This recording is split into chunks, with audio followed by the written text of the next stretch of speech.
Hello everybody, my name is Juergen and this is Orkan Music. Today we're making a duct tape bass drum using good old-fashioned duct tape.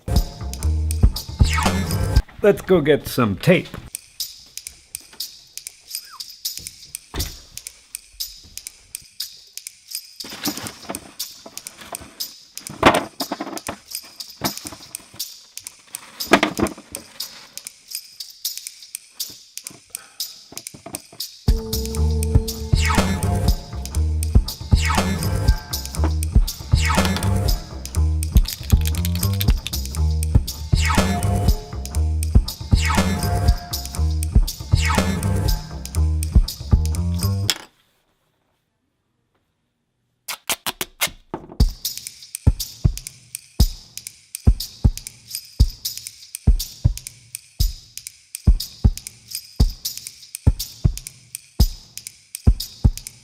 So here's how this works. When you have a piece of tape and you fold it up a little bit like this, just make sure it doesn't stick together, and you stretch it out quickly, it makes a sound.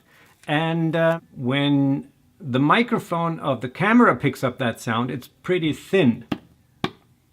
But when a good microphone picks up that sound, it sounds like this.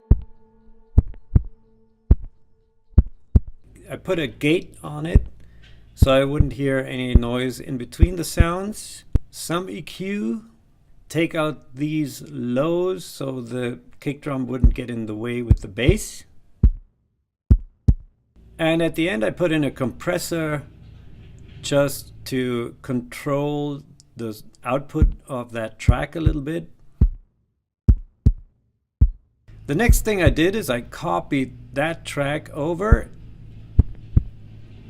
and added a gate again, and I tuned it up an octave, so 12 steps up, because this track is supposed to give the whole thing a little bit more punch. I have the first track for the lows, and then this one here, as you can see on the EQ also. I only want this to add punch to the sound. And at the end I put in a compressor again to control the output of that track, like the one we did before.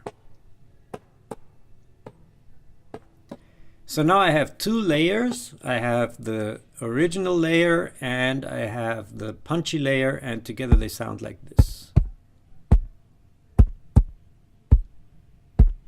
I added a little bit of a reverb, a room to it, because it was too dry, and at the beginning I put a compressor, and that works as a sidechain compressor, so the output of the tape track is controlling the compressor on the effects track. And that just means that whenever the kick is playing, the compressor kicks in and lowers the volume of the effect track. So the reverb doesn't start right on the beginning of the kick, but starts a little bit later when the compressor shuts off again. After the compressor I put the guitar stomp box again. I love that sound.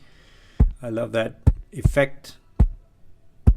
And there is a reverb.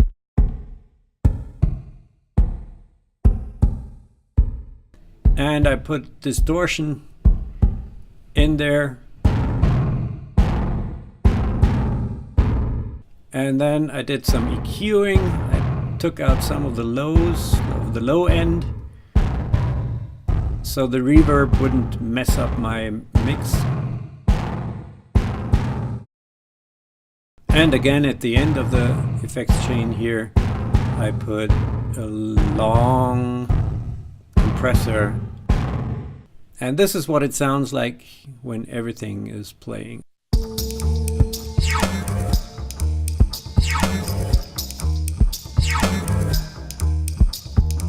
So that's it for this video. I hope you liked it. I hope you learned something. Now let me know in the comments, what sounds do you use to create a bass drum, or what sounds have you used in the past to create a bass drum using daily objects and adding sound effects. Hit me up in the comments, like it, share it, and I'll see you next week.